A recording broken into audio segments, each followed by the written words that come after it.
大家好，我是马古鲁，欢迎您来到我的频道。这集带您来高雄市鼓山区，一个是市定古迹爱国妇人会馆，其中跟渡边直美有关系；另一个是武德殿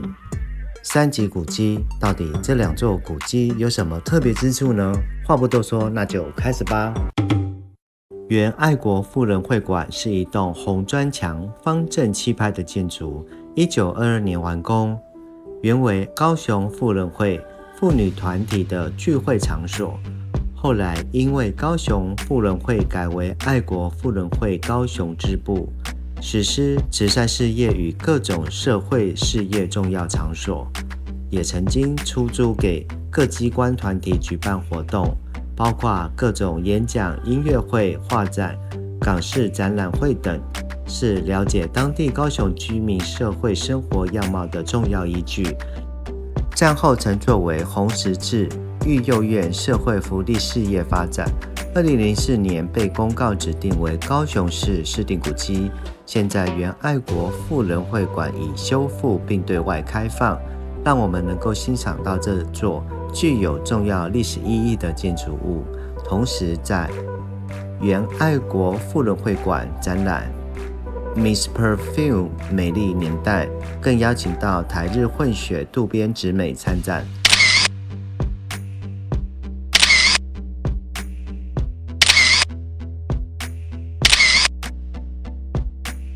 集结9组作品于9个不同设计领域，跨视觉、嗅觉、听觉及互动的感官创作，世代女性美学在原爱国妇人会馆苏醒。在此历史场域脉络，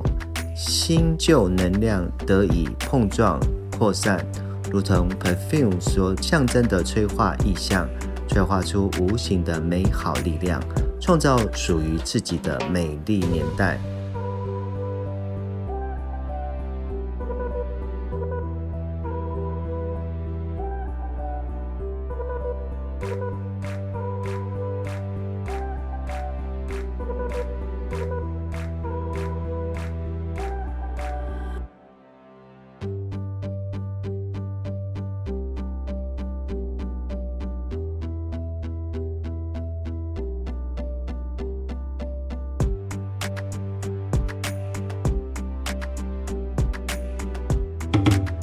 从爱国妇人会馆到武德殿走路2分钟，看到鼓山国小对面就是武德殿了。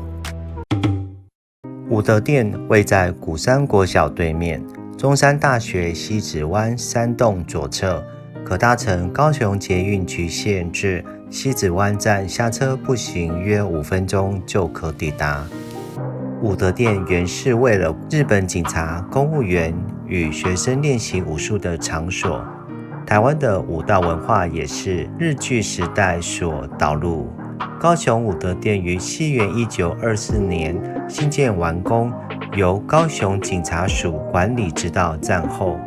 改为鼓山国民小学代为管理，充当教职人员宿舍及教室使用。1997年被列为3级古迹，2003年重新规划整建，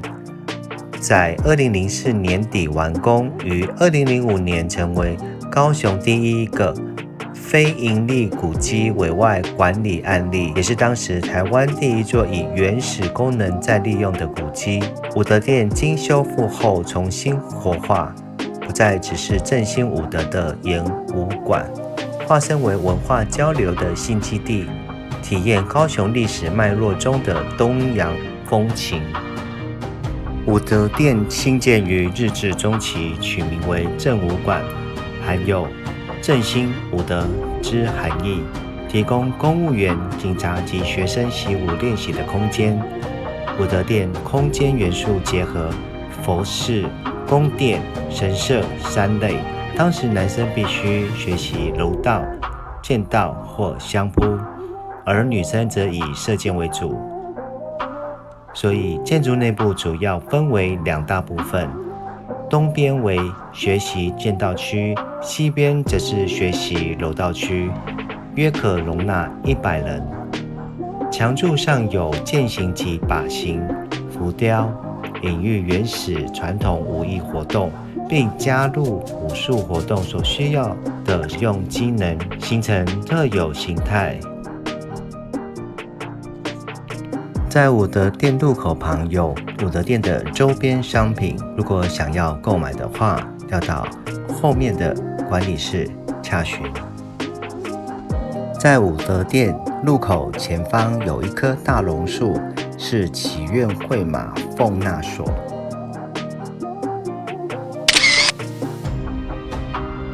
对面就是鼓山国小，看到操场上有彩虹跑道，相信小学生应该都很喜欢跑步吧。剑道训，剑即是心，心不正，剑则歪。学剑者必须从自己的心作为学习的开始。花岗石雕刻的剑道训以及剑道的理念。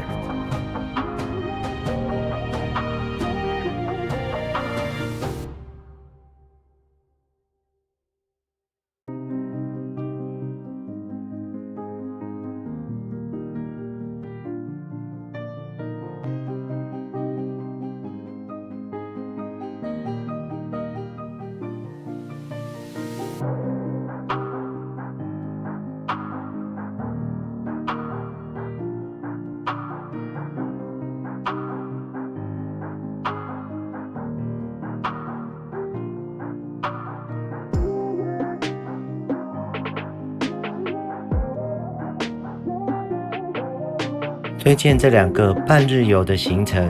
结合武德殿和原爱国妇人馆2个具有历史文化价值的景点，让您可以深入了解高雄市的历史和文化发展，同时欣赏到当地的建筑风格。武德殿的开放时间和服务设施会放在资讯栏内，提供您参考。最后再看一段鼓山国小墙壁上的景点介绍，别忘了最后还有彩蛋哦。